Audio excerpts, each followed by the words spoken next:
Bonsoir, pas de professeurs en réserve. Conséquence, une situation, on peut le dire, ubuesque qui crispe élèves, leurs parents, les enseignants bien sûr et les élus. Ça se passe au lycée Marguerite Yourcenar de Morangis. Des élèves de première ES sont particulièrement inquiets. Voilà presque 3 mois qu'ils n'ont plus de cours de français. Leur professeur est en arrêt maladie et depuis, le rectorat n'a pas assigné de remplaçant. Une professeure retraitée depuis 1 an s'est quand même proposée pour faire les remplacements, mais pour une raison, on peut le dire, administrative, le rectorat ne peut la rémunérer. À quelques mois du bac, les parents d'élèves se mobilisent évidemment Audrey-Coll.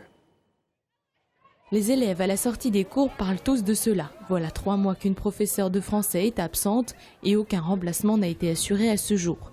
Des élèves de première ES se retrouvent livrés à eux-mêmes pour étudier leur baccalauréat. Leur professeur leur a simplement donné des livres à lire. En attendant, le stress monte chez les lycéens. Au début, c'était sympa. Les 2 premières semaines, on n'avait pas de prof, on avait moins d'heures, donc c'était plutôt cool. Mais là, tout le monde commence à stresser parce que y a le bac à la fin de l'année et le bac c'est pour notre avenir, donc c'est important.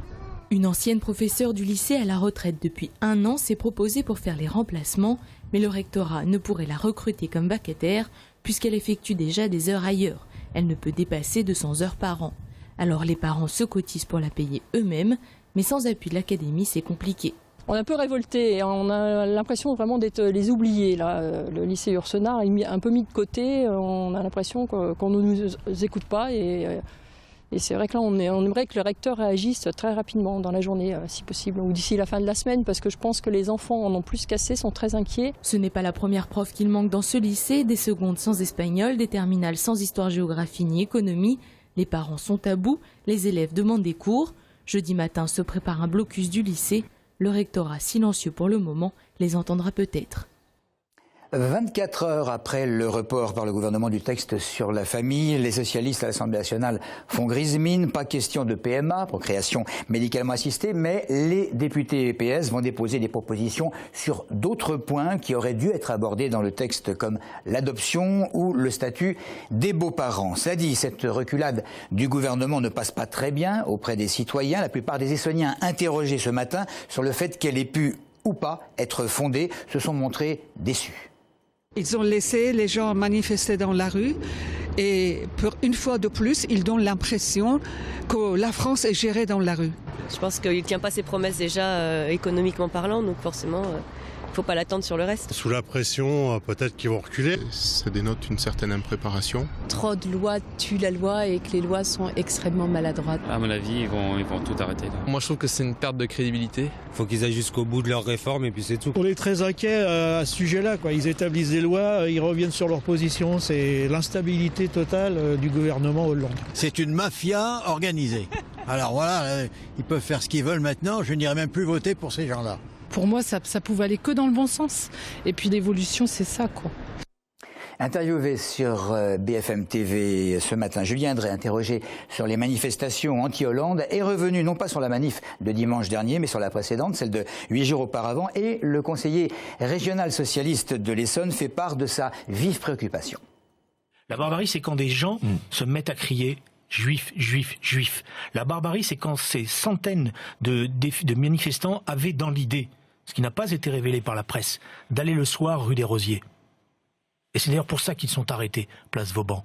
Parce qu'ils avaient l'intention de recommencer des choses qui ont existé dans l'histoire. D'aller rue des Rosiers. D'aller rue des Rosiers. Et vous savez ce que ça veut dire quand on dit « aller rue des Rosiers ».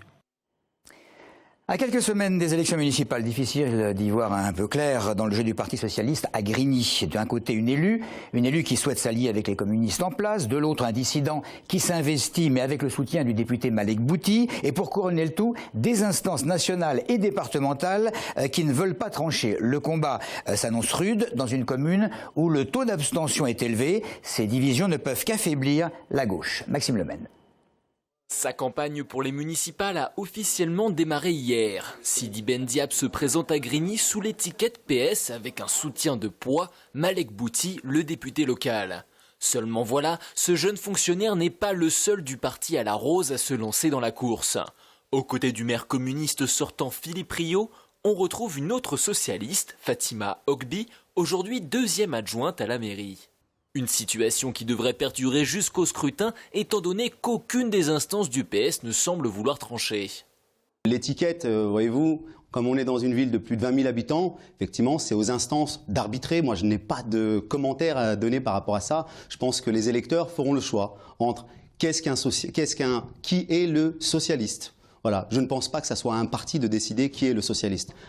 Dans une ville ancrée à gauche et au fort taux d'abstention, cette division ne risque-t-elle pas d'agacer ou de semer la confusion chez les électeurs? En tout cas, une chose est sûre pour Sidi Ben Diab, il ira jusqu'au bout et pas question d'un quelconque rapprochement avec le communiste sortant, même au deuxième tour.